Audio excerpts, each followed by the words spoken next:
two police officers arrive. I have subpoenaed the police reports. There's no record of police being at my home. They're unidentified. They are secret police that I have pictures of them on Facebook.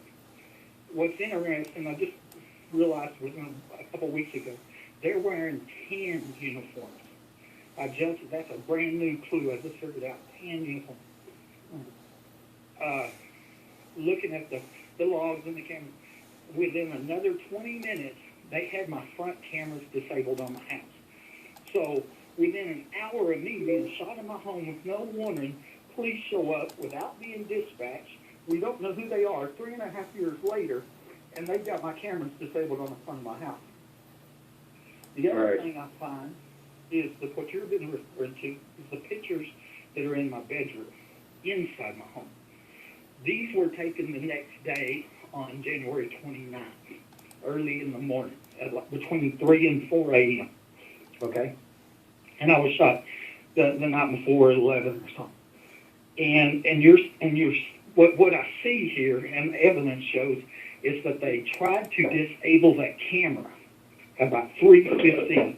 They rebooted the computer that was running the camera, trying to disable it, and they accidentally started it, but they didn't know they started it. And that you got to remember, they were covert. Huh? I didn't say anything, sir. Okay.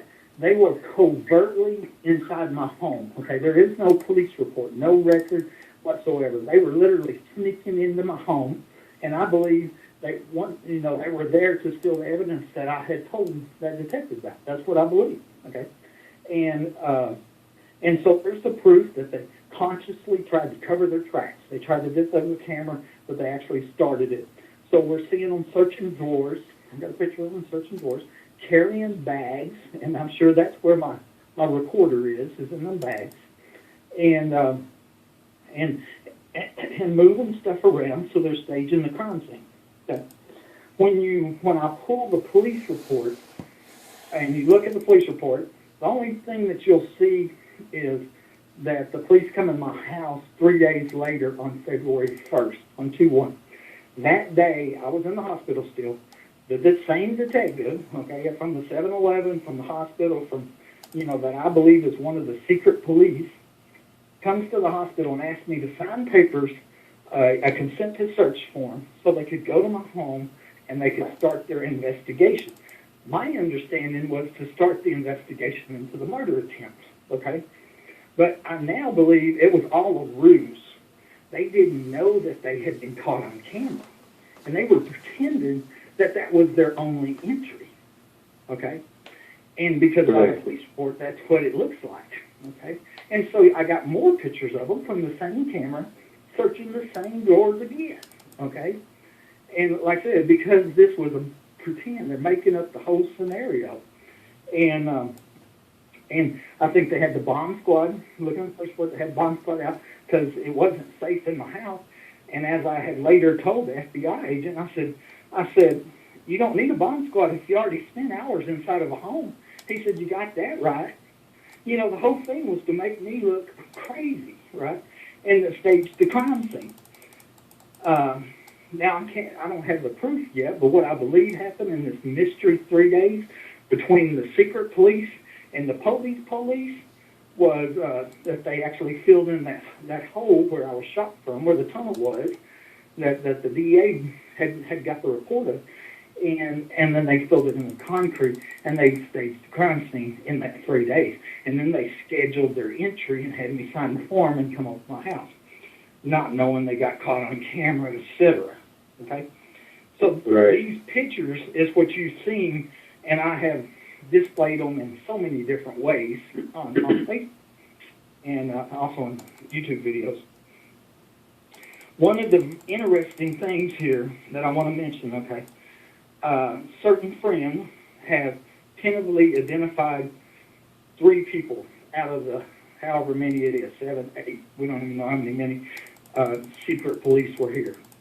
Okay, one of them is believed to be the childhood friend of that of my primary beneficiary. Okay, the lead detective that closed the case, right? Okay, that's one of them. first person that met me at the 7-Eleven says she wasn't there. That's one person. And then there's the second female in the house. That's the person that says she did meet me at the 7-Eleven, but didn't. You know, so I believe them two got together and got their stories straight, and they both lied. Okay? And so I believe Right. that's who the second person is. The two females are known. And then there is one picture you're going to see of a guy wearing a Midland K-9 police jacket. Okay? Yes. And this is a real, very interesting thing. And the reason this is, there's still secret police because we can't get anybody. And, you know, I've sent these pictures to Governor Rick Perry. I sent them to Sheriff Gary Painter. They went to almost all the supervisors of the Midland Police Department. They went to the city council. They went to the city mayor, to the attorney general, who is now governor of Texas. Okay, these pictures are going all over the place, and nobody will identify them. But the one is wearing a Midland K-9 police jacket last December. Okay, and remember, I'm shot in 2012, but this is in 2014 in December, 12/15. December, okay. A Midland K-9 police officer is alleged to have murdered his wife and then killed himself. It's an alleged murder-suicide. And the chief of police, or the authorities, I guess, is how CBS 7 reported it, stated that the police officer was the shooter. So he was the alleged murderer. So we have in December 2014, a Midland K-9 police officer is an alleged murderer, right?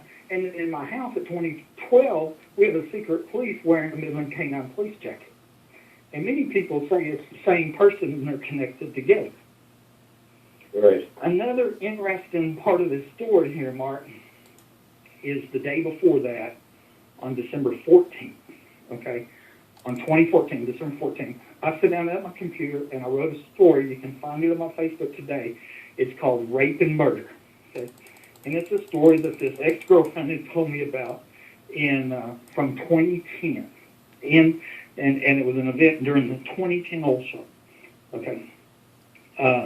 She told me that there was this girl that was murdered by these sex traffickers at this prostitution event during this international oil show, during one evening of it, you know, during the week of that, not at the oil show, of course, just during one evening of the, while it was going, that convention was going on, because she didn't want to prostitute. So that, you know, as one person said, oh, that was an unwilling prostitute. No, this was a person that didn't want to prostitute. I mean, they gave her a choice. You're either going to prostitute or you're going to die. And they murdered her. Okay? And I wasn't there. I'm a third party. I was told this. Okay? And so I tried to get this friend of mine to go report this in 2010. You know, we got to go tell the police because that's what good citizens do, you know. And we're obligated to do that. You know, legally we're obligated to do that. And so she didn't want to go, and she told me there was some high-level police that were involved. And so we were arguing about it, and I was on my way to work. I had to go to work that day. And I'm getting off work that afternoon, or that evening, and I get a call on my company cell phone and from a police officer that threatens to arrest me if I speak with that girlfriend again. And I was trying to get her to go report this murder she told me about. They told me that the police were involved, okay?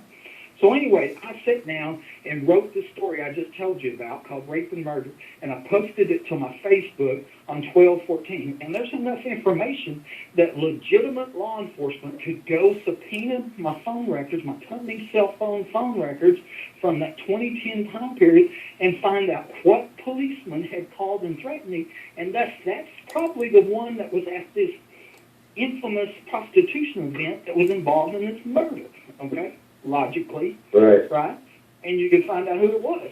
There's enough information. And it was the very next day is when a Midland K-9 police officer allegedly murders his wife and then kills himself. Okay? And so I asked the question, are they connected?